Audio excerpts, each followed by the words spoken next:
Have you ever wondered how the concept of hell, as vividly painted in popular culture with its fiery pits and demonic tormentors, originated? This enigmatic concept, known for its frightful imagery and profound symbolism, has been a topic of intrigue for centuries. From theologians to philosophers, scholars across the world have deeply pondered upon the roots of this notion. In various cultures, the image of hell has been portrayed differently, yet the common thread of punishment for evil deeds remains. From the fiery underworld of Greek mythology to the tormenting netherworld of ancient Egyptian beliefs, the theme of an afterlife punishment has been prevalent. It has served as a moral compass, a deterrent against sinful behavior, shaping societal norms and moral codes. In popular culture, literature, films, and art, hell's depiction is largely graphic and terrifying. It is depicted as a realm filled with fiery pits, gruesome demons, and perpetual torture, a stark contrast to the resplendent paradise that is heaven. But this image we hold today is the result of centuries of transformation and evolution. What is fascinating is how this concept has changed and morphed over time, adapting to the societal, religious, and cultural changes of each era. Theories abound about the transformation of the concept of hell, from a murky underworld to a fiery pit of eternal damnation. Each era, each belief system has brought with it a new interpretation, a new vision of this dreaded place. It may surprise you to learn that the idea of hell has undergone a significant transformation throughout history.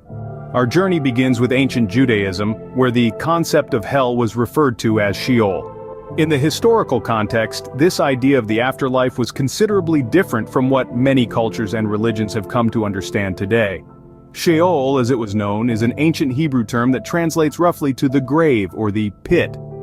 In the scriptures of the Old Testament, Sheol was depicted as a silent place, a somber realm situated deep beneath the earth. It was not a realm of fiery torment or eternal damnation, as it's often depicted in modern interpretations. Instead, it was a place of rest and quietude, a shadowy residence for souls who have completed their earthly journey. Interestingly, Sheol was not divided between the righteous and the wicked. In this realm, all souls, regardless of their deeds during their mortal life, coexisted together. Whether they were kings or paupers, saints or sinners, in Sheol, they were all equal.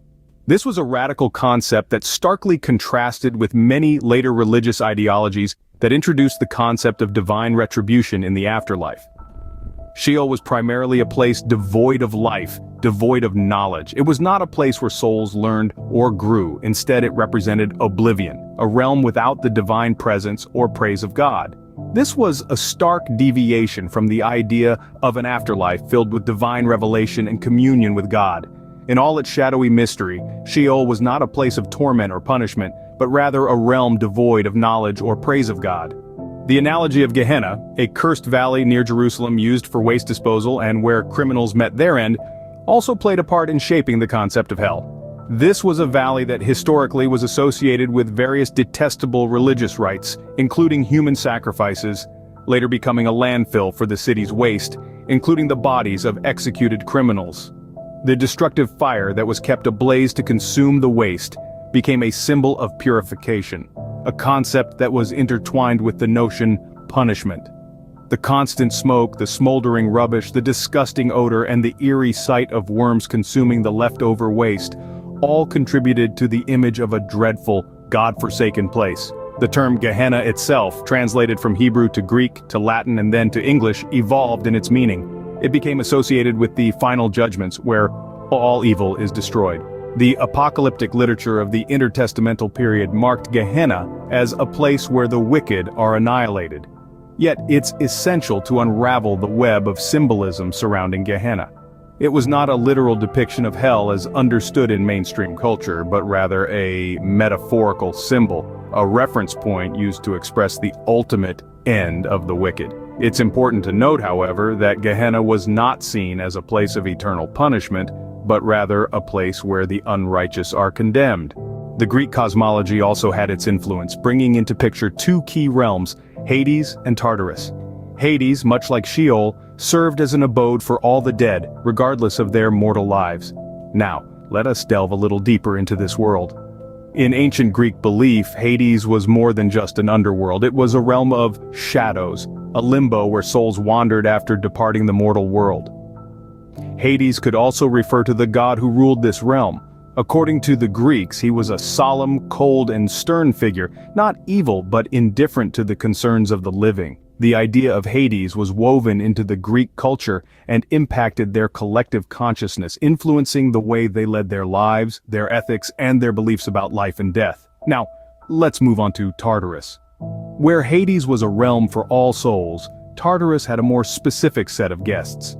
It was a realm even lower than Hades, a deep, gloomy abyss where the wicked were punished. It was a place of suffering, a place of retribution for those who had committed heinous acts in their mortal lives. This realm was usually reserved for the most wicked of souls, those whose actions had spurned the wrath of the gods themselves. Tartarus was a deterrent, a warning to mortals to lead virtuous lives, else they risked eternal suffering. While Tartarus was a realm lower than Hades, reserved for the wicked. By the time of Christ, a belief in a day of resurrection and judgment had firmly taken root in the hearts and minds of people. This belief wasn't just a casual thought, but rather a profound ideology that profoundly influenced the culture, philosophy, and theologies of the time. The idea of resurrection and judgment was deeply intertwined with society's understanding of morality and spirituality. Christ, in his teachings, often used the term Gehenna when referring to a place of severe torment. This terminology, originating from the Hebrew language, was well known among the followers and was harnessing a certain level of fear and respect. However, contrary to popular belief and to the surprise of many, his perception of this punishment was not one of an eternal duration. Christ viewed Gehenna differently. Unlike the widespread belief, he did not perceive this punishment as an eternal torment. He viewed it as a temporary, albeit severe, purification process. The fires of Gehenna, in his teachings, were seen not as instruments of everlasting torment, but as purifying and consuming. This concept was revolutionary for the time and was a turning point in the theological perception of life after death. Christ being an embodiment of love and compassion, not for eternal suffering but for the purification and redemption of the souls. The teachings of Jesus emphasized the impossibility of living up to God's standard of righteousness. He did not merely teach about the stringent standards of righteousness, but consistently emphasized the inherent human weaknesses and the inevitable inability of humans to meet such high standards. He used this point not to discourage, but to highlight the need for divine intervention. However, at the same time, he also offered a way through his divine sacrifice. His life, his teachings, and his eventual sacrifice, the cross, were not just historical events, but the embodiment of divine love, compassion, and salvation. They were meant to provide a beacon of hope, a way to achieve salvation even in the face of our human weaknesses. Furthermore, he proclaimed the gospel to everyone in Sheol, suggesting that eventually everyone, irrespective of their past deeds, will hear the gospel. This was a revolutionary idea, breaking the conventional barriers of socio-religious boundaries, suggesting that at some point in time, all will have the opportunity to hear the divine message and have the chance for salvation. In summary, the concept of hell has evolved from the ancient Jewish idea of Sheol, a place for all the dead through the cursed valley of Gehenna, to Jesus' teachings of a purifying rather than punishing fire. A deep dive into the annals of religious history reveals the fascinating journey of this concept. In the earliest religious doctrines, hell was conceived as Sheol, a shadowy underworld where both the virtuous and wicked dead resided. It was an ambiguous limbo devoid of punishment or reward. From this nebulous concept emerged the notion of Gehenna. The Valley of Gehenna, located near Jerusalem, was a place of ill repute, a site where garbage was incinerated and where, according to the Talmud, children were sacrificed to pagan gods. This accursed valley, with its constant fires and choking smoke, came to symbolize a place of punishment in the afterlife. This punitive interpretation was further transformed in the New Testament. Jesus Christ introduced a new interpretation of hell, one that emphasized purification rather than punishment. This was a refining fire, not a destructive one, a place where souls were cleansed of their sins, not endlessly tormented. The image of hell as a fiery furnace where souls are purified like gold in a crucible replaced the older image of a pit of suffering and despair.